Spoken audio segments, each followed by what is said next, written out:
नमस्कार दोस्तों, स्वागत है आप सभी का।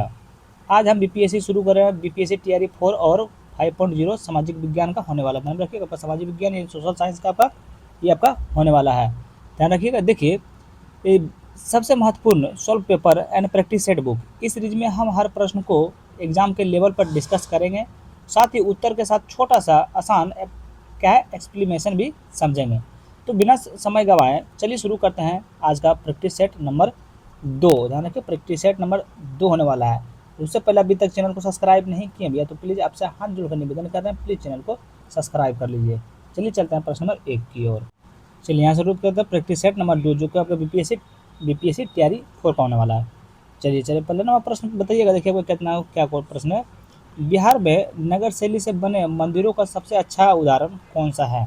बिहार में नगर शैली में बने मंदिरों का सबसे अच्छा उदाहरण कौन सा है? सबसे अच्छा उदाहरण आपका महाबोधि मंदिर है। याद रखिए कौन सा? महाबोधि मंदिर। देखिए, बिहार में नगर शैली में बने मंदिरों का सबसे अच्छा उदाहरण महाबोधि मंदिर है। याद रखिएगा। 2 नंबर प्रश्न देखिए, कानून द्वारा सती प्रथा का अंत कब हुआ था? बताइए, कानून के द्वारा सती प्रथा का अंत कब हुआ था? तो सती प्रथा का अंत जो है आपका 1829 ईस्वी में हुआ। कब हुआ था? 1829 ईस्वी में। ध्यान रखिएगा। देखिए, सती प्रथा जैसी कुप्रथा की समाप्ति राजा राम मोहन राय के अनुरोध पर तत्कालिक गवर्नर लॉर्ड विलियम बेटिंग ने 1829 में कानून बनाकर किया था। याद रखिएगा। चलिए अगला चलते हैं प्रश्न नंबर 3 की ओर। तो मंगल पांडे किस छावनी के युवा सिपाही थे? यदि आप प्रश्न देख रहे हैं भैया, थोड़ा सा ध्यान रखिएगा। वीडियो को 1.15x पे देखिएगा।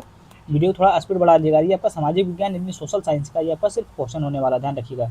आप लोगों को लगेगा मैथ नहीं है, इंग्लिश नहीं है, हिंदी नहीं है, तो ये आपका सिर्फ सोशल साइंस का टीआरई 4 का आपका प्रैक्टिस सेट है। याद रखिएगा। तो मंगल पांडे किस छावनी का युवा सिपाही थे? किस छावनी का युवा सिपाही थे? ये आपको बैरकपुर जो है सो बैरकपुर के आपका थे। देखिए, मंगल पांडे बैरकपुर छावनी का युवा सिपाही थे, जिन्होंने मार्च 1857 में इन्होंने नए कारतूस और राइफल्स को लेने से इनकार कर दिए थे। याद रखिएगा। 4 नंबर प्रश्न बताइएगा, अंग्रेजों के आने से पहले भूमि का मालिक कौन होता था? तो अंग्रेजों के आने से पहले भूमि का मालिक कौन होता था? तो भूमि का मालिक आपका कोई नहीं होता। जमींदार भी नहीं होते, व्यापारी भी नहीं होते, किसान भी नहीं होते। तो उपयुक्त में से कोई नहीं। याद रखिएगा। नेक्स्ट क्वेश्चन चलते हैं प्रश्न नंबर 5 की ओर। चलिए इसके बारे में थोड़ा सा हम लोग 4 नंबर प्रश्न के बारे में थोड़ा सा जान लेते हैं। देखिए, अंग्रेजों के आने से पहले भूमि का मालिक राजा होता था। कौन होता था? तो राजा होता था। याद रखिएगा। अगला 5वां प्रश्न देखिए, प्रसिद्ध यूनानी शासक कौन था? मतलब प्रसिद्ध यूनानी शासक कौन था? तो प्रसिद्ध यूनानी शासक आपका 5वां ये सॉरी मिनांडर थे। कौन से? तो मिनांडर थे। प्रसिद्ध यूनानी शासक कौन थे? तो मिनांडर थे। चलिए इसके बारे में थोड़ा सा हम लोग जानते हैं। देखिए, मिनांडर प्रसिद्ध यूनानी शासक था। मिनांडर के विषय में जानकारी एस्ट्रेबो, जस्टिन, प्लूटार्क आदि के लेखों से प्राप्त होती है। याद रखिएगा। भारत में इन्होंने अपने बौद्ध धर्म को अपनाया था। याद रखिएगा। 6 नंबर प्रश्न देखिएगा, राजा भूमि की उपज कितना हिस्सा प्राप्त करता था? बताइए, राजा भूमि की उपज का कितना प्रतिशत हिस्सा प्राप्त करता था? तो आप ध्यान रखिएगा, ये आपका करता था 6% करता था, यानी 6%। याद रखिएगा। देखिए, छठी सदी ईसा पूर्व में समाज के एक कृषि प्रधान ग्रामीण समाज था। गांव के चारों ओर कृषि योग्य भूमि थी, जिन्हें क्षेत्र कहा जाता था। याद रखिएगा। नेक्स्ट प्रश्न देखते हैं प्रश्न नंबर 7 की ओर। चावल का प्राचीनतम प्रमाण कहाँ मिला है? चावल का प्राचीन प्रमाण कहाँ से मिला है? सबको पता है भी आपको कोल्डी हवा से मिले हैं। नेक्स्ट क्वेश्चन देखते हैं प्रश्न नंबर 8 की ओर। बताइए, चैतन्य देव के संदर्भ में निम्नलिखित कथनों पर विचार कीजिए। किसके बारे में? चैतन्य देव के संदर्भ में निम्नलिखित कथनों पर विचार कीजिए। नीचे दिए गए कोटों का सही उत्तर का चयन कीजिए। सही उत्तर का चयन करें। किसके बारे में? चैतन्य देव के बारे में सही उत्तर को बताना है। देखिए, एक में आपका ये 16वीं शताब्दी में बंगाल के एक भक्ति संत थे, जो कि बिल्कुल सही है। 2 में इन्होंने कृष्ण राजा के प्रति निष्काम भक्ति भाव का उपदेश दिया। ये भी आपका बिल्कुल सही हो जाएगा। ध्यान रखिएगा। इसका राइट आंसर आपका ऑप्शन नंबर सी हो जाएगा। दोनों कथन आपका बिल्कुल सही है। नेक्स्ट क्वेश्चन पे आते हैं प्रश्न नंबर 9 के। बताइए, गोंड जनजाति के संदर्भ में निम्नलिखित में से कौन सा कथन सत्य है? तो गोंड जनजाति के संदर्भ में निम्नलिखित में से कौन सा कथन सत्य है? कौन सा कथन सत्य है? तो देखिए, ये आपका सत्य नहीं है, ये भी सत्य नहीं, ये भी सत्य नहीं है। तो ध्यान रखिएगा, इसका सही उत्तर आपको कौन सा होगा। चलिए, ऊपर ऑप्शन नंबर डी आपका राइट आंसर हो जाएगा। इसका आंसर हमको बताना बहुत जरूरी है। उपयुक्त में से एक से अधिक हो गया है। हमको कौन सा नहीं होगा, हम क्वेश्चन नहीं पढ़े थे। तो इसका आंसर प्लीज़ आप लोग कमेंट बॉक्स में बताइएगा। प्लीज़ इसका आंसर आप लोग कमेंट बॉक्स में बताइएगा। देखिए अकबर के शासन काल में गढ़ कंटंगा या गोंड राज्य में 70,000 गांव थे, जो कि बिल्कुल आपका गलत है। बड़े बड़े राजाओं का उदय गोंड समाज में परिवर्तन हुआ, ये आपका बिल्कुल सही हो जाएगा। देखिए गढ़ कटांग में गोंड राजा अमन दास ने संग्राम शाह की उपाधि धारण की, ये भी आपका बिल्कुल सही है, ध्यान रखिएगा। कौन सा, बी और सी आपका सही है, बी और सी आपका सही है। इसका सही उत्तर कौन सा होगा, ऑप्शन नंबर डी हो जाएगा। उपयुक्त में से एक से अधिक सही है, तो ऑप्शन नंबर डी आपका सही है। बताइए चोल काल में उरेयूर प्रसिद्ध था, चोल काल में उरेयूर प्रसिद्ध था, तो याद रखिएगा ये आपका सूती वस्त्रों के उत्पादन में आपका जो है प्रसिद्ध है। देखिए चोल काल में उरेयूर वस्त्र उत्पादन के लिए प्रसिद्ध था, याद रखिएगा। अगला 11 नंबर प्रश्न बताइए है जब्त से तात्पर्य है, तो जब्त से तात्पर्य है, तो जब्त से तात्पर्य आपका हो जाएगा राजस्व प्राप्त करने की व्यवस्था, याद रखिएगा। देखिए मुगल काल में प्रत्येक सूबे को राजस्व मंडल में बांटा गया है और उसे प्रत्येक हर फसल के लिए राजस्व की दर की अलग सूची बनाई गई है। राजस्व प्राप्त करने की इस व्यवस्था को जब्त कहा जाता था, याद रखिएगा। नेक्स्ट क्वेश्चन पे चलते हैं, प्रश्न नंबर 12 की ओर। अभी तक चैनल को सब्सक्राइब नहीं किया भैया तो प्लीज़ आपसे हाथ जोड़कर निवेदन कर रहे हैं, प्लीज़ चैनल को सब्सक्राइब कर लीजिए और एक लाइक भी कर दीजिएगा भैया। तो चोल शासक राजराम प्रथम के संदर्भ में निम्नलिखित कथनों पर विचार कीजिए। तो चोल शासक राजराज प्रथम के संदर्भ में निम्नलिखित कथनों पर विचार कीजिए और कौन सा कथन आपका सही है ये आप लोग को बताना है। देखिए एक में इसे सबसे शक्तिशाली चोल शासक माना जाता था, जो कि बिल्कुल आपका सही है। कि यह वर्ष 1885 में राजा के पद पर आसीन हुआ था, जो कि बिल्कुल आपका गलत है। इसका सही आंसर अभी हम बताएंगे, टेंशन नहीं लीजिएगा। तो उसने साम्राज्य का प्रशासन का पुनर्गठन किया है, जो कि बिल्कुल आपका सही है। कब, बिल्कुल सही। देखिए ये कब बोला 1885 में आपका जो है सो राजा पद पर आसीन नहीं हुआ था। कब हुआ था, तो 1985 में हुआ था। कब, 1985 में हुआ था, यहाँ लीजिए। तो 1985 में पद पर आसीन हुआ था, याद रखिए। तो इसका सही उत्तर आपका ऑप्शन नंबर 1 और बी हो जाएगा। 1 और 3 आपका सही है, बी आपका गलत था।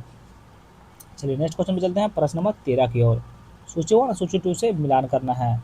चलिए मिलान कीजिए। इसका आंसर प्लीज़ आप लोग कमेंट बॉक्स में बताइएगा क्या होगा, मिलान करके थोड़ा सा बताइएगा। चलिए नेक्स्ट क्वेश्चन चलते हैं, प्रश्न नंबर 14 की ओर। बताइए रेशम मार्ग के संदर्भ में निम्नलिखित कथनों पर विचार कीजिए। किसके बारे में, रेशम मार्ग के संदर्भ में निम्नलिखित कथनों पर विचार कीजिए। नीचे दिए गए कूटों का सही उत्तर का चयन कीजिए, सही उत्तर का चयन कीजिए। देखिए चीन से लोग रेशमी कपड़े अपने साथ लेकर दूर दूर स्थानों की यात्रा करते थे, जो कि बिल्कुल आपका सही है। जिन मार्गों से ये लोग यात्रा करते थे वह मार्ग रेशम मार्ग के नाम से प्रसिद्ध हो गया, ये भी आपका बिल्कुल सही हो जाएगा। ध्यान रखिए इसके दोनों सही सही उत्तर हो गया। रेशम मार्ग के संदर्भ में दोनों कथन आपका सही है, याद रखिएगा। नेक्स्ट क्वेश्चन पे चलते हैं, प्रश्न नंबर 15 की ओर। बताइएगा संघ में प्रवेश लेने वाले निम्नलिखित में से कौन सा शामिल थे। तो संघ में प्रवेश लेने वाले में निम्नलिखित में से कौन शामिल थे, कौन शामिल थे, तो याद रखिएगा कौन शामिल थे। देखिए इसका राइट आंसर जो कौन सा कथन आपका सही हो जाएगा, कौन कौन सा पर संघ एवं प्रवेश लेने वाले निम्नलिखित में से कौन से शामिल थे। देखिए संघ में प्रवेश लेने वाले आपको ब्राह्मण थे, देखिए ब्राह्मण भी हो जाएगा। आपका क्षत्रिय थे, ये भी आपका हो जाएगा। व्यापारी थे, व्यापारी भी हो जाएगा। उसके बाद मजदूर हो जाएगा, तो मजदूर आपका नहीं है। नाई भी आपका नहीं है, याद रखिएगा। तो आपका 1, 2 और 3 आपका सही उत्तर हो जाएगा। ध्यान रखिए 1, 2 और 3 यानी ऑप्शन नंबर आपका बी राइट आंसर हो जाएगा। नेक्स्ट क्वेश्चन चलते हैं, प्रश्न नंबर 16 की ओर। बताइए वैदिक कालीन लोगों का वर्गीकरण निम्नलिखित में से किस आधार पर किया जाता था। बताइए वैदिक कालीन लोगों का वर्गीकरण निम्नलिखित में से किस आधार पर किया जाता था, तो याद रखिए किस आधार पर किया जाता था, बताइएगा। चलिए इसके बारे में पहले हम सोल्यूशन देख लेते हैं, उसके बाद हम लोग को हो सकता है थोड़ा सा आंसर में कुछ समझ में आ जाए। ठीक है, लोगों का वर्गीकरण कार्य भाषा हो गया, बिल्कुल भाषा हो गया। परिवार हो गया, बिल्कुल परिवार का समुदाय। निवास का स्थान ये भी हो जाएगा आपका, और निवास का स्थान। और परंपरा भी हो जाएगा, याद रखिए परंपरा के आधार पर किया जाता था, ध्यान रखिएगा। परंपरा के आधार पर, कार्य के आधार पर ये पर शायद नहीं किया जाता था, ध्यान रखिएगा। देखिए अब इसका पूरा सोल्यूशन देखते हैं तो फिर मज़ा आ जाएगा। बताइएगा देखिए लोगों का वर्गीकरण कार्य कार्य भी हो जाएगा, ध्यान रखिए। कार्य, भाषा, परिवार या समुदाय या निवास स्थान या संस्कृति परंपरा के आधार पर किया जाता था। ऋग्वेद में 2 ऐसे समूह हैं जिनका वर्गीकरण कार्य के आधार पर किया गया है, जिसे पुरोहित, जिन्हें कभी कभी ब्रह्म भी कहा जाता था, यज्ञ और अनुष्ठान करते थे। दूसरे लोग थे राजा, ये ना तो बड़ी राजधानियाँ एवं महलों में रहते थे और ना ही इनके पास सोना थी और ना ही कर वसूलते थे। याद रखिएगा। इसका सही उत्तर आपका हो जाएगा ऑप्शन नंबर डी, उपयुक्त में से एक से अधिक सही उत्तर हो जाएगा। पर जो है पाँचों आपका सही उत्तर हो जाएगा। अगर कहीं थोड़ा सा हमसे मिस्टेक होगा भैया प्लीज़ अपना छोटा भाई समझ के या दोस्त समझ के माफ़ कर दीजिएगा। तो मोहनजोदड़ो के विशाल स्नानागार के संदर्भ में निम्नलिखित कथनों पर विचार कीजिए। बताइए, मोहनजोदड़ो के विशाल स्नानागार के संदर्भ में निम्नलिखित कथनों पर विचार कीजिए। तो कौन सा कथन आपका सही है? तो इसमें आपको कोई भी कथन सही नहीं है। 18 नंबर प्रश्न देखिए, निम्नलिखित कथनों पर विचार कीजिए। नीचे दिए गए कूट में से सही उत्तर का चयन कीजिए। केवल निम्नलिखित कथनों पर विचार कीजिए और कौन सा कथन आपका सही है ये आप लोग को बताना है। चलिए इसका पहले हम लोग सोल्यूशन देख लेते हैं। देखिए, मेहरगढ़ आधुनिक पाकिस्तान में स्थित है। क्या आपको पाकिस्तान में स्थित है? और यह एक नवपाषाणिक स्थल है। यह एक नवपाषाणिक स्थल है। मेहरगढ़ संभवतः वह स्थान है जहाँ स्त्री पुरुष के इलाकों में पहले गेहूं और जौ उगाया जाता था। देखिए इसका सही उत्तर आपका क्या होगा? देखिए, एक मेहरगढ़ आधुनिक पाकिस्तान में स्थित है। यह संभवतः वह स्थान है जहाँ स्त्री पुरुषों ने इस इलाके में सबसे पहले जौ और गेहूं उगाया था। बिल्कुल आपका सही हो जाएगा।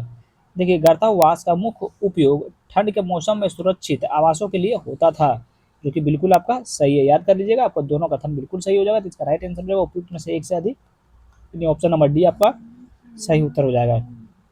अगला 19वां प्रश्न बताइए, निम्नलिखित में से कौन सा पूरा स्थल है जो पूरा पाषाणिक स्थल का प्रतिनिधित्व करता है या करते हैं?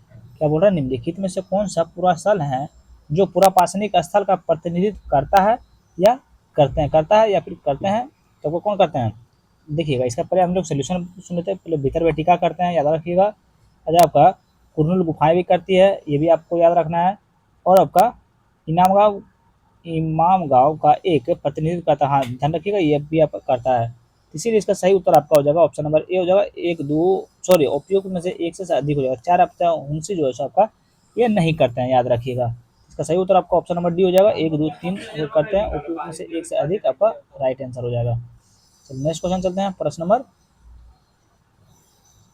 22 की ओर। बताइए, कथन एक है और कारण आ रहा है। कथन एक में क्या दक्षिण एशिया को प्रायः उपमहाद्वीप कहा जाता है? क्या कथन एक आपका सही हो जाएगा? कथन एक जो है आपका बिल्कुल सही है। कारण आर में दक्षिण एशिया एक महाद्वीप से छोटा लेकिन सापेक्षित से विशाल है तथा बाकी एशिया से समुद्रों की पहाड़ियों तथा पर्वतों से बटा है। कारण आर भी आपका बिल्कुल सही है। ध्यान रखिए, ए और आर आपको दोनों सही है और आर जो है ए की सही व्याख्या करता है। इसीलिए ऑप्शन नंबर ए आपका सही उत्तर हो जाएगा। नेक्स्ट क्वेश्चन चलते हैं, प्रश्न नंबर 21 की ओर। बताइए, 1927 ईस्वी में मंदिर प्रवेश आंदोलन का अग्रणी नेता कौन थे? अग्रणी नेता भीमराव अम्बेडकर थे। 22 नंबर पर देखिए, यूरोपीय कंपनियां भारत आकर किसके बदले सूती और रेशमी कपड़ों खरीदती थी? तो कौन खरीदते थे? तो ये आपका चांदी देकर खरीदते थे, याद रखिएगा। अगला 23 नंबर पर देखिए, 1856 में किस गवर्नर जनरल ने यह फैसला लिया 1856 में किस गवर्नर जनरल ने यह फैसला किया कि बहादुर शाह जफर आखिरी मुगल बादशाह होंगे? आखिरी बादशाह होंगे, तो उपयुक्त में कोई भी आपका ये फैसला नहीं लिए थे। देखिए, इसके बारे में थोड़ा सा हम लोग जानते हैं। इसके बारे में 23 नंबर के बारे में देखिए, 1856 में गवर्नर जनरल लॉर्ड कैनिंग ने यह फैसला किया कि बहादुर शाह जफर आखिरी आखिरी मुगल बादशाह होंगे। इनकी मृत्यु के बाद किसी भी वंशज को बादशाह नहीं माना जाएगा, उन्हें केवल राजकुमारों के रूप में मान्यता दी जाएगी। ध्यान रखिएगा। सही उत्तर आपका कौन माने थे? तो ये आपका लॉर्ड कैनिंग माने थे। लॉर्ड कैनिंग इसमें ऑप्शन में नहीं है। सही उत्तर लॉर्ड कैनिंग हो जाएगा, याद रखिएगा। 24 नंबर में दें, नील की कटाई के बाद वहां पर किसकी खेती नहीं की जा सकती थी? तो आपका ध्यान रखिएगा, किसी की खेती नहीं की जा सकती। देखिए, नील की कटाई के बाद फसल फसल बागान मालिकों को सौंप दी जाती थी।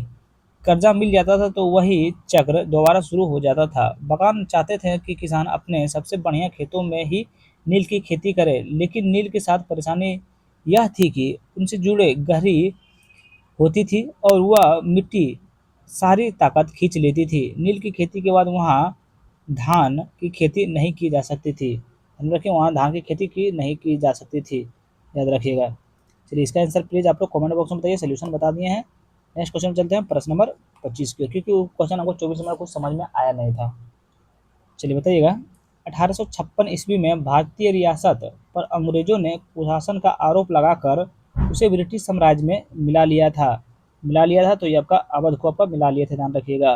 नेक्स्ट क्वेश्चन है, प्लासी का युद्ध 1757 में नवाब सिराजुद्दौला को धोखा देने वाले उसके सेनापति का नाम क्या था?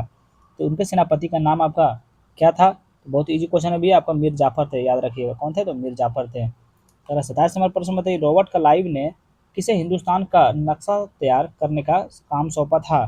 तो रॉबर्ट क्लाइव ने किसे हिंदुस्तान का नक्शा तैयार करने का काम सौंपा था? तो आपका जेम्स रेनेल को सौंपे थे, याद रखिएगा। नेक्स्ट क्वेश्चन में चलते हैं, प्रश्न नंबर 28 की ओर। बताइए, किसे आधुनिक उद्योगों का मेरुदंड कहा जाता है? बताइए, किसे आधुनिक उद्योगों का मेरुदंड कहा जाता है? तो मेरुदंड आपको किसे होता है? आपका इस्पात को कहा जाता है, ध्यान रखिएगा। बताइए, निर्वाह कृषि को कितने वर्गों में वर्गीकृत किया जा सकता है? तो निर्वाह कृषि को कितने वर्गों में वर्गीकृत किया जा सकता है? तो आपका दो कितने निर्वाह कृषि को कितने वर्गों में, यानी कि 2 वर्गों में आपको वर्गीकृत किया जा सकता है, याद रखिएगा। चलो 30 नंबर प्रश्न बताइएगा, भारत में किन क्षेत्रों में प्राकृतिक गैस पाई जाती है? तो भारत के किन क्षेत्रों में प्राकृतिक गैस पाई जाती है? तो आपको ध्यान रखिए, उपयुक्त में से एक से अधिक, लेकिन इसका आंसर क्या होगा आप लोग प्लीज बताइएगा। चलिए हम बता देते हैं। देखिए, भारत के जैसलमेर, कृष्णा गोदावरी डेल्टा और त्रिपुरा, मुंबई और अपने क्षेत्र, ये जो है सो आपका अपने क्षेत्र प्राकृतिक गैस संसाधन है, ध्यान में रखिए। कुछ अपतटीय क्षेत्रों में प्राकृतिक गैस संसाधन है। विश्व में बहुत कम देशों में प्राकृतिक गैस का अपने पर्याप्त भंडार है, याद रखिएगा। नेक्स्ट क्वेश्चन पे चलते हैं, प्रश्न नंबर 31 की ओर। निम्नलिखित कथनों पर विचार कीजिए। तो उपयुक्त में से सत्य कथन का पहचान करें। सत्य कथन का क्या करना है? पहचान करना है। बताइए, देखिए, एक में धात्विक खनिज, आग्नेय और केंद्रित शहर समूहों जिसने विशाल पठारों का निर्माण होता है में पाए जाते हैं। क्या आपका कथन एक आपका सही है? बताइए, क्या कथन एक आपका सही है? तो बिल्कुल आपका सही है, ध्यान रखिए। कथन 2 में आपका है, उत्तरी स्वीडन में तांबा, एंटोरियो कनाडा में लोहा और दक्षिण अफ्रीका में लोएस्ट निक्षेप पाए जाते हैं, ये भी बिल्कुल आपका सही है। 3 आपका सही नहीं है, फ्रांस में ककेशक प्रदेश में चूना पत्थर निक्षेप, जॉर्जिया और यूक्रेन में मैग्नीज का निक्षेप पाए जाते हैं, ये भी बिल्कुल आपका सही। ध्यान रखिए, 1, 2 और 4, 1, 2 और 4, सॉरी 1, 3 और 4 हो जाएगा, 1, 3 और 4, 2 आपका गलत हो जाएगा, माफ कीजिएगा, क्योंकि इसका आंसर हमको नहीं मालूम था, इसीलिए हमको ऑप्शन देख के बताना पड़ा था। चलिए 32 नंबर प्रश्न बताते हैं। तो भूमि संरक्षण के लिए उपजाऊ युक्त कौन से हैं? क्योंकि ये क्वेश्चन सेट कराने से पहले भैया हम लोग थोड़ा सा पढ़ लेते हैं और याद कर लेते हैं, उसके बाद यहाँ पे करते हैं कि भूमि संरक्षण के लिए उपयुक्त कारक कौन से हैं। उपयुक्त कारक आपका कौन से हैं? तो उपयुक्त कारक आपका जो है सो उपयुक्त में से एक से अधिक हैं। चलिए इसके बारे में देखिए वन रोपण, भूमि उद्धार, रासायनिक कीटनाशकों और उर्वरकों के विनियम, उपयोग तथा अतिचारण पर रोक आदि भूमि संरक्षण के लिए उपयुक्त कारक है, याद रखिएगा। कौन सा है? तो वन रोपण हो जाएगा, और आपका क्या हो जाएगा? रासायनिक कीटनाशकों का, उर्वरकों का विनियम का उपयोग, ये भी हो जाएगा आपका। और उसके बाद आपका अतिचरण पर रोक, अतिचरण पर भी रोक आपका, ये भी हो जाएगा, ध्यान रखिए। उपयुक्त में से एक से अधिक हो जाएगा, यानी ऑप्शन नंबर डी आपका राइट आंसर होगा। तीनों जो है भूमि संरक्षण के लिए उपयुक्त कारक हैं, याद रखिएगा। पहले 33 नंबर प्रश्न बताइएगा, सातूस नामक ऊन किससे प्राप्त किया जाता है? तो शहतूत नामक ऊन किससे प्राप्त किया जाता है? आपका चीरू से प्राप्त किया जाता है। 34 नंबर प्रश्न बताइए, आखिरी कागज बनाने, माचिस एवं पैकेजिंग के लिए बक्स बक्सा बक्स बनाने के लिए किस प्रकार के वनों की लकड़ियां का प्रयोग किया जाता है? किस प्रकार के वनों की लकड़ियां का प्रयोग किया जाता है? तो टैगा वन का प्रयोग किया जाता है, याद रखिएगा। नेक्स्ट क्वेश्चन पे चलते हैं, प्रश्न नंबर 35 की ओर। तो निम्नलिखित में से कौन सा बल पृथ्वी के आंतरिक भाग में उत्पन्न होता है? निम्नलिखित में से कौन सा बल पृथ्वी के आंतरिक भाग में उत्पन्न होता है? तो वो कौन सा होता है? तो आपका अंतर्जनित बल आपका ध्यान रखिए पृथ्वी के आंतरिक भाग में उत्पन्न होता है। तो प्रत्येक वर्ष विश्व पर्यावरण दिवस कब मनाया जाता है? तो विश्व पर्यावरण दिवस आपको कब मनाया जाता है? अभी ये एग्जाम जो देके आए हुए हैं उसमें ये क्वेश्चन आपका पूछा गया था। तो भारत का क्षेत्रफल कितना है? बताइए, सब क्वेश्चन पूछे हुए है। भारत का शोध संस्थान मैत्री तथा दक्षिण गंगोत्री किस महाद्वीप में स्थित हैं? किस महाद्वीप में स्थित है? तो अंटार्कटिका में आपका स्थित है, याद रखिएगा। अगला 39 नंबर प्रश्न बताइए, गर्मी में क्रिसमस का पर्व कहाँ मनाया जाता है? तो गर्मी में क्रिसमस का पर्व कहाँ मनाया जाता है? तो आपका ऑस्ट्रेलिया में मनाया जाता है। बताइए क्षुद्र ग्रह किन ग्रहों के कक्षाओं के बीच पाए जाते हैं? क्षुद्र ग्रह किन ग्रहों के कक्षाओं के बीच पाए जाते हैं? तो आपका मंगल और बृहस्पति के बीच में आपका जो है क्षुद्र ग्रह पाए जाते हैं। चलिए 41 नंबर प्रश्न बताइए, सूर्य पृथ्वी से लगभग कितने किलोमीटर दूर है? बताइए सूर्य पृथ्वी से लगभग कितने किलोमीटर दूर है? तो बताइएगा, इसमें कोई भी उसका सही उत्तर आपका नहीं है, याद रखिएगा। मतलब ये क्या बोल रहा है, कूट का प्रयोग करते हुए सत्य कथन का पहचान करें। सत्य कथन का पहचान करना है, बताइएगा सत्य कथन कौन सा हो जाएगा। चलिए इसका आंसर प्लीज आप लोग कमेंट बॉक्स में बताइएगा। चलिए नेक्स्ट क्वेश्चन में चलते हैं। 43वां प्रश्न, एशिया के पूरब में, एशिया के पूरब में है, एशिया के पूरब में आपका क्या है? तो एशिया के पूर्व में आपका प्रशांत महासागर है। देखिए भद्रावती लौह इस्पात केंद्र किस राज्य में है? किस राज्य में है? तो ये आपका कर्नाटक राज्य में है, ध्यान में रखिएगा। इतना बहुत इजी इजी क्वेश्चन आ रहा है भैया। 45वां प्रश्न बताइए, ऊर्जा पवन उत्पादन से संबंधित क्षेत्र है। ऊर्जा उत्पादन, पवन ऊर्जा उत्पादन से संबंधित क्षेत्र हैं, तो आपका लांबा है। बताइए रोड डेटा बुक क्या है? रेड डेटा बुक क्या है? तो विलुप्त हो रही प्रजातियों की सूची है, याद रखिएगा। 47वां प्रश्न देखिए, इसका आंसर क्या हो जाएगा? उपयुक्त में कोई नहीं, यानी ऑप्शन नंबर ये आपका सही उत्तर हो जाएगा। देखिए इसके बारे में थोड़ा सा हम लोग जान लेते हैं। तो ये भारत में भूमि उपयोग संबंधी आंकड़े या रिकॉर्ड भू राजस्व विभाग रखता है। क्या भू राजस्व विभाग रखता है? भू राजस्व विभाग रखता है, इसमें आपका वो ऑप्शन नहीं है, ध्यान रखिए। इसीलिए आपका ऑप्शन नंबर ई सही हो जाएगा, उपयुक्त में से कोई नहीं। मतलब साइलेंट वैली स्थित है, साइलेंट वैली स्थित है। साइलेंट वैली आपको किस राज्य में स्थित? देखिए इसके बारे में थोड़ा सा हम लोग जान लेते हैं। देखिए साइलेंट वैली पश्चिम घाट में स्थित है। साइलेंट वैली जैव विविधता के लिए जानी जाती है। साइलेंट वैली कहाँ का? पश्चिम घाट में स्थित है। कहाँ? पश्चिम घाट में स्थित है, ध्यान रखिए। कहाँ? पश्चिम घाट में स्थित है। साइलेंट वैली जैव विविधता के लिए जानी जाती है, ध्यान रखिएगा। नेक्स्ट क्वेश्चन पे आते हैं, प्रश्न नंबर, लेकिन इसका आंसर देख रहे हैं हम उपयुक्त में से एक से अधिक बोल रहा है, ध्यान रखिएगा। इसका सही उत्तर हो जाएगा पश्चिमी घाट में आपका है। 49वां प्रश्न देखिए, बढ़ती जनसंख्या के कारण हो रहा है। तो बढ़ती जनसंख्या के कारण क्या हो रहा है? तो बढ़ती जनसंख्या के कारण आपका जो हो रहा है, ध्यान में रखिए। देखिए बढ़ती जनसंख्या के कारण वृक्ष का तेजी से कटाव, वृक्ष का तेजी से कटाव और भवनों का निर्माण और आधारभूत संरचना का निर्माण हो रहा है, याद रखिएगा। तीनों का आपका बिल्कुल सही उत्तर हो जाएगा, इसीलिए आपका ऑप्शन नंबर डी आपका राइट आंसर हो जाएगा। एक से अधिक आंसर सही है, तो बढ़ती जनसंख्या के कारण आपका ये तीनों के कारण हो रहा है। चलिए ये वायुमंडल में सबसे कम मोटाई वाली परतें हैं। वायुमंडल में सबसे कम मोटाई वाली परतें हैं, तो आपका क्षोभ मंडल है, सबको पता है भैया। कितना क्षोभ मंडल है? क्रोड आपका है, क्रोड है, तो क्रोड आपका पृथ्वी का निचली परत है, याद रखिएगा। कर्क रेखा बताइए, कर्क रेखा बहुत इजी क्वेश्चन है। ये सब क्वेश्चन अगर आप लोग को नहीं पता होगा तो फिर आप कहा स्टेट का एग्जाम है, मतलब बीपीएससी का एग्जाम देगा, टीआरई 4 का। देखिए 10 डिग्री, 23.5 डिग्री उत्तरी अक्षांश स्थित है, याद रखिएगा। बताइए सौर परिवार का मुखिया कौन होता है? सौर परिवार का मुखिया कौन होता है? तो आपका सूर्य होता है, सबको पता है। कथन 1 है, कथन 2 है। कथन 1 में बोल रहा है, दुनिया भर की औरतें अपने संघर्षों को ताज़ा करने और जश्न मनाने के लिए 8 मार्च को अंतर्राष्ट्रीय महिला दिवस मनाती है। क्या कथन 1 आपका सही है? तो कथन 1 जो है आपका बिल्कुल सही है, कारण आर में संयुक्त राष्ट्र द्वारा घोषित 17 अगस्त सतत विकास लक्ष्यों में सतत विकास लक्ष्य है 4 गुणवत्तापूर्ण शिक्षा रखा गया है, ये भी आपको बिल्कुल सही हो जाएगा। ध्यान रखिए 1 और 2 दोनों आपका सही हो जाएगा, तो ऑप्शन नंबर सी आपका राइट आंसर हो जाएगा। नेक्स्ट क्वेश्चन चलता है प्रश्न नंबर 55 की ओर। सार्वजनिक स्वास्थ्य सेवाओं के संदर्भ में निम्नलिखित कथनों पर विचार कीजिए। किसके बारे में? सार्वजनिक स्वास्थ्य सेवाओं के संदर्भ में निम्नलिखित कथनों पर विचार कीजिए। उपयुक्त कथनों में से कौन सा कथन आपका सत्य है, ये आप लोग को बताना है। कौन सा कथन आपका सत्य है, तो याद रखिएगा। चलिए देखिए इसके बारे में थोड़ा सा हम लोग जानते हैं भैया। इसका सही उत्तर आपका हो जाएगा ऑप्शन नंबर डी हो जाएगा, उपयुक्त में से एक से अधिक आपका सही उत्तर हो जाएगा। चलिए ध्यान रखते हैं, इसका आंसर देखिए हमको मालूम नहीं है, कौन सा सही होगा कौन सा गलत होगा हमको नहीं पता है। देखिए इसका आंसर प्लीज़ आप लोग कमेंट बॉक्स में एक बार देख लीजिएगा। देखिए इसका थोड़ा सा जूम आउट कर देते हैं, ये लोग क्वेश्चन को प्लीज़ एक बार देख के हमको कमेंट कर दीजिएगा एक बार। बताइए जन सुविधाएं मुहैया कराने की जिम्मेदारी सरकार पर ही क्यों होनी चाहिए? इसके संदर्भ में निम्नलिखित कथनों पर विचार कीजिए। इसके कथनों पर निम्नलिखित कथनों पर विचार कीजिए, इसमें बताइए कि कौन सा कथन आपका सही है। ध्यान रखिए इसका सही उत्तर कौन सा हो जाएगा। इसका राइट आंसर हो जाएगा, निजी कंपनियों जन सुविधाएं तो उपलब्ध कराती है, लेकिन उसकी कीमत बहुत ज़्यादा होती है, जिनका चर्चा कुछ ही लोग उठा पाते हैं, जिनका चर्चा कुछ ही लोग उठा पाते हैं, बिल्कुल सही है। संविधान के जीवन का अधिकार स्व आश्वासन दिया गया है, जो कि बिल्कुल सही है। देखिए, भारतीय संविधान के अंतर्गत राज्य की भूमिका लोक कल्याणकारी राज्य की है, जिनके तात्पर्य है कि राज्य गरीबों को कल्याण के लिए कार्य करता है, जो कि बिल्कुल आपका सही है।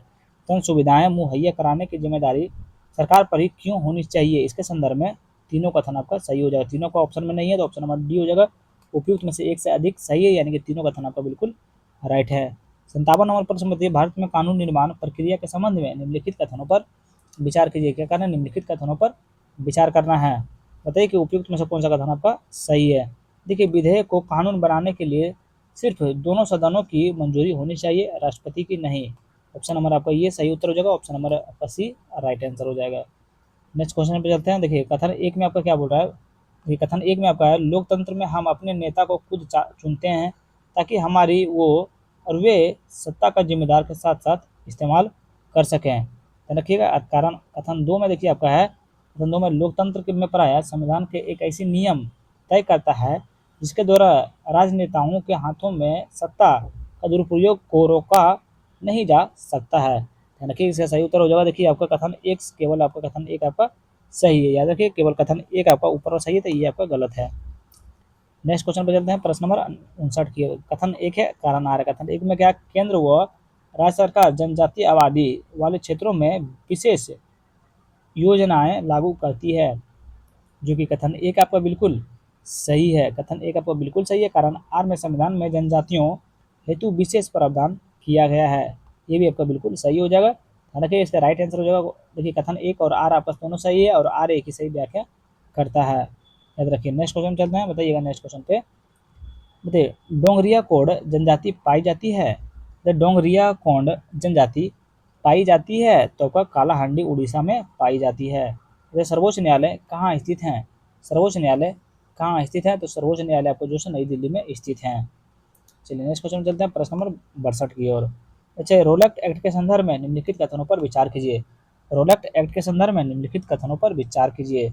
बताइए, इसका सही उत्तर आपका कौन सा हो जाएगा। तो कि यह ब्रिटिश सरकार को सख्त बनाती है, जो कि बिल्कुल सही है। भारतीय संविधान का समर्थन किया है, बिल्कुल सही है। यह 10 मार्च 1919 को लागू हुआ है, बिल्कुल सही है। इसे बिना मुकदमा चलाए किसी भी गिरफ्तार किया जा सकता है, बिल्कुल आपका सही। चलिए, इसके बारे में थोड़ा सा हम लोग सोल्यूशन से एक बार देख लेते हैं। देखिए, 10 मार्च 1919 को रोलैक्ट एक्ट लागू किया गया। इनके अंतर्गत किसी भी व्यक्ति को बिना मुकदमा चलाए भी गिरफ्तार किया जा सकता है। इनके विरोध में अमृतसर में जलियांवाला बाग में एक सभा का आयोजन किया गया है। जनरल डायर ने इस सभा में बिना सूचना गोली चलवा दी। उसमें बहुत सारे लोग मारे गए हैं। एक सेकंड रुक जाइए, एक सेकंड। देखिए, इसका भारतीयों ने समर्थन नहीं किए थे। यहाँ लिखा है वो समर्थन, हम जल्दी जल्दी पढ़ लेते हैं। देखिए, आपका ये जो है आपका बिल्कुल गलत हो जाएगा। ध्यान रखिए, इसको मिटा देते हैं। ये आपका जो है बिल्कुल गलत हो, दो आपका बिल्कुल हो गया था। देखिए, भारतीयों ने इसका जोरदार विरोध किए थे, याद रखिएगा। बाकी इसका सही उत्तर जो है 1, 3 और 4। 1, 3 और 4 कोई ऑप्शन में नहीं है, तो उपयुक्त में से एक से अधिक आपका राइट आंसर हो जाएगा। चलिए नेक्स्ट क्वेश्चन चलते हैं। प्रश्न नंबर 63 की ओर। सूची 1 और सूची 2 में मिलान करना। सूची 1 में राष्ट्रीय दल है, सर राष्ट्रीय दल हो गया, और ये सर आपका स्थापना वर्ष हो गया। इंडियन नेशनल कांग्रेस का आपका स्थापना वर्ष कब हो गया है। बताइए, इंडियन नेशनल कांग्रेस का आपका स्थापना वर्ष हो जाएगा 1885 में। 1885 में, याद रखिएगा।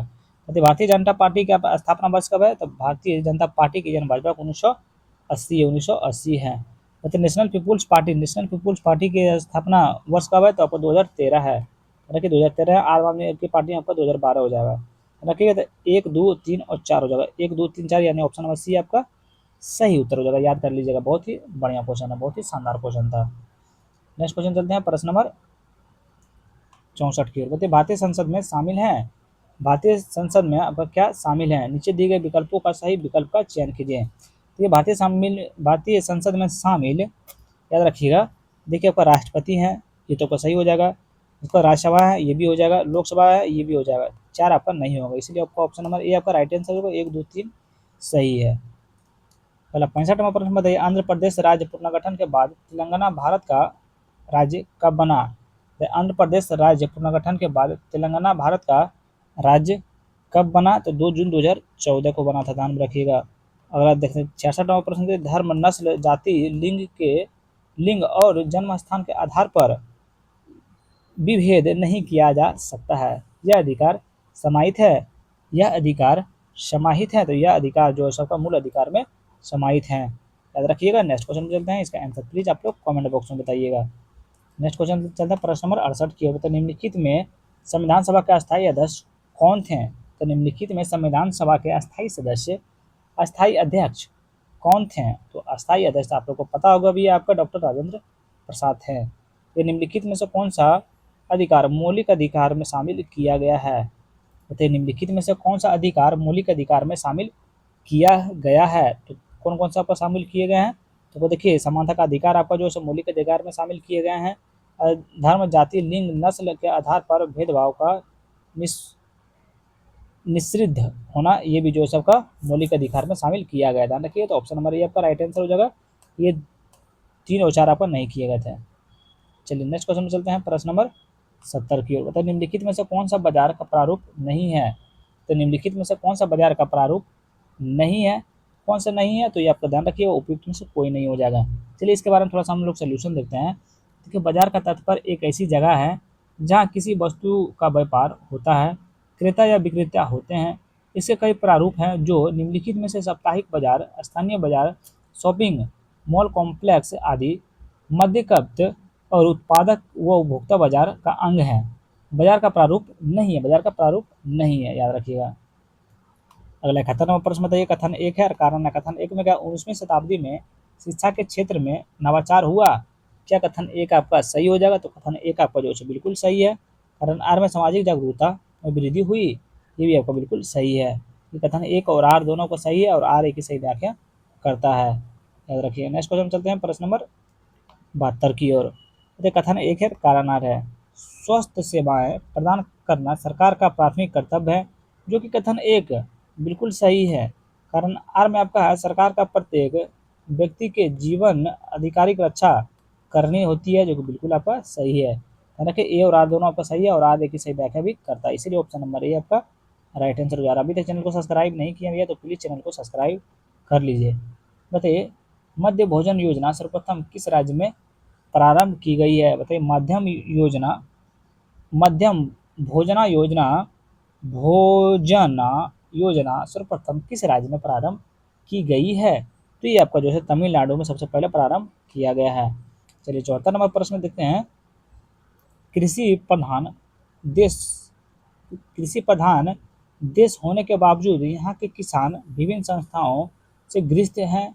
इसके संदर्भ में निम्नलिखित कथनों पर विचार कीजिए। निम्नलिखित कथनों पर विचार कीजिए, उपयुक्त में से कौन सा कथन आपका सत्य नहीं है, ये आप लोग को बताना। कौन सा कथन आपका सत्य नहीं है? देखिए, कौन सा कथन सत्य नहीं है? देखिए, भारत में किसान के पास उनकी जागरूकता के हिसाब से भूमि है। चलिए इसका आंसर भी आप लोग प्लीज एक काम कीजिएगा, कमेंट बॉक्स में बताइएगा। इसका आंसर देखिए मेरे पास नहीं है, हम मुझे सोचते कि इसका आंसर नहीं मिल रहा है, कहाँ चल गया है। 75 नंबर प्रश्न का देखिए भी आप लोग आंसर प्लीज कमेंट बॉक्स में बताइएगा। चलिए हमें बताते हैं, दक्षिण अफ्रीका में लोकतंत्र स्थापित करने के लिए चले संघर्षों के संदर्भ में कौन सा कथन आपका असत्य है? क्वेश्चन एक बार ध्यान से पढ़ लीजिएगा भैया, क्योंकि आंसर ऐसा ऊपर में होगा। दक्षिण अफ्रीका में लोकतंत्र स्थापित करने के लिए चले संघर्षों के संदर्भ में कौन सा कथन आपका असत्य है? कौन सा कथन असत्य है बताइएगा। कौन सा कथन आपका असत्य हो जाएंगे? तो याद रखिएगा, इसके में कोई भी असत्य अपन नहीं। देखिए, रंग भेद कानून के अनुसार श्वेत अश्वेत भारतीय व अन्य प्रजातियों को एक दूसरे के संबंध बनाने की इजाज़त नहीं थी, तो ये तो आपको बिल्कुल सही है। अफ्रीका राष्ट्रीय कांग्रेस और उनके नेता नेल्सन मंडेला के रंग भेद के खिलाफ लंबे समय तक आंदोलन किया, बिल्कुल सही है। कि अश्वेत लोगों को वोट देने का अधिकार नहीं था, बिल्कुल आपका सही। लेकिन इसमें बोला कौन सा गलत है? तो इसमें उपयुक्त में से कोई नहीं आपका गलत, इसमें ऑप्शन नंबर ई आपका सही उत्तर हो जाएगा। नेक्स्ट 76वां प्रश्न, कथन एक है, कारण आर है। लेकिन नगर निगम एक शहरी स्थानीय निकाय है, जो कि कथन एक आपका बिल्कुल सही है, बिल्कुल आपका सही है। कारण आर में आपका 74वां संवैधानिक संशोधन द्वारा 12वीं अनुसूची में जोड़ी गई है। कारण आर भी आपको जो है बिल्कुल सही है। देखिए, ए और आर आपका दोनों सही है, परंतु आर एक ही सही व्याख्या नहीं करता, इसलिए ऑप्शन नंबर बी आपका राइट आंसर होगा। नेक्स्ट क्वेश्चन से चलता है, प्रश्न नंबर 77 के उत्तर। ग्राम सभा के संदर्भ में निम्नलिखित कथनों पर विचार कीजिए। किसके बारे में? ग्राम सभा के संदर्भ में निम्नलिखित कथनों पर विचार कीजिए। उपयुक्त में से कौन सा कथन आपका सही है, ये आप लोग को बताना है। कौन सा कथन सही है? देखिए, इसका सही उत्तर जो है यह 18 वर्ष से अधिक उम्र के सदस्यों से बनती हैं, जो कि बिल्कुल आपका सही है। देखिए सदस्यों का नाम ग्राम के मतदाता सूची में दर्ज हो, बिल्कुल सही है। एक पंचायत या एक अधिक गांवों हो सकते हैं, बिल्कुल सही है। ग्राम सभा या सदस्य बनने के आता 18 वर्ष की उम्र सीमा, जो बिल्कुल आपका गलत है। ऑप्शन नंबर ए आपका सही उत्तर हो जाएगा। नेक्स्ट चलते हैं प्रश्न नंबर 78 की। तो जम्मू कश्मीर का पुनर्गठन कब किया गया था? अभी जस्ट ऊपर में यही क्वेश्चन देखे थे हम लोग। इसका गठन आपका 31 अक्टूबर 2019 को किया गया था। कब? 31 अक्टूबर 2019 का आपका पुनर्गठन किया गया था। तो संविधान का प्रस्तावना में कितने प्रकार का न्याय उल्लेख है? तो संविधान के प्रस्तावना में कितने प्रकार का न्याय का उल्लेख है? कितने प्रकार का है? तो आपका 3 प्रकार के न्याय का उल्लेख है, याद रखिएगा। तो ऑप्शन नंबर बी आपका सही उत्तर हो जाएगा। चलिए आज का देखेंगे आखिरी नंबर प्रश्न भी है, कथन एक है कारण आ रहे हैं। यहाँ जाइएगा तो चैनल को सब्सक्राइब करके जाइएगा, पहले बता दे रहे हैं। भारत के विविधताओं का देश है, क्या कथन एक आपका सही हो जाएगा? तो कथन एक आपका बिल्कुल राइट है। कारण आर में भारत की विभिन्न भाषाएं, खान पान, रीति रिवाज व संस्कृति विविधता है, जो कि बिल्कुल आपका कारण आर भी सही है। तो इसीलिए ए और आर आपका दोनों सही है और आर एक ही सही व्याख्या आपका करता है, इसलिए ऑप्शन नंबर ए आपका राइट आंसर हो जाएगा। चलिए वीडियो हो गया समाप्त। आगे के सेट प्रैक्टिस सेट नंबर 3 देखेंगे हम लोग कल। अगर वीडियो आप लोग को अच्छा लगा तो please like comment share and subscribe जरूर करें। Thank you so much.